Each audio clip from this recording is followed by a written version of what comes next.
بسم اللہ الرحمن الرحیم۔ السلام علیکم ورحمۃ اللہ وبرکاتہ۔ آج سے ہم لوگ معروضی سوالات یعنی آبجیکٹیو کوشچن لے کر آپ کی خدمت میں حاضر ہوئے ہیں۔ آج ترقی پسند تحریک کے حوالے سے ہم لوگ بات کریں گے۔ سوال نمبر 1 ہے، MJ7 کے نام سے جو نصاب ہے اس کا نام کیا ہے؟ جواب، ترقی پسند اور جدیدیت کے اردو شعراء کا مطالعہ۔ سوال نمبر 2 ہے، اردو ادب کی 2 اہم تحریکات کا نام بتائیں۔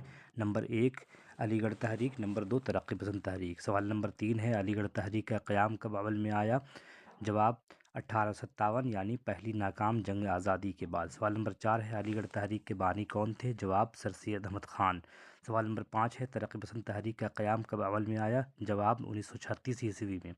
سوال نمبر 6 ہے، ترقی پسند تحریک کے ادیبوں نے کہاں کا اثر قبول کیا؟ جواب، روس کے مفکرین کا۔ سوال نمبر 7 ہے، ترقی پسند تحریک کے بانیوں میں کس کا شمار ہوتا ہے؟ جواب، سجاد ظہیر، محمد بن تاثیر وغیرہ کا۔ بہت شکریہ۔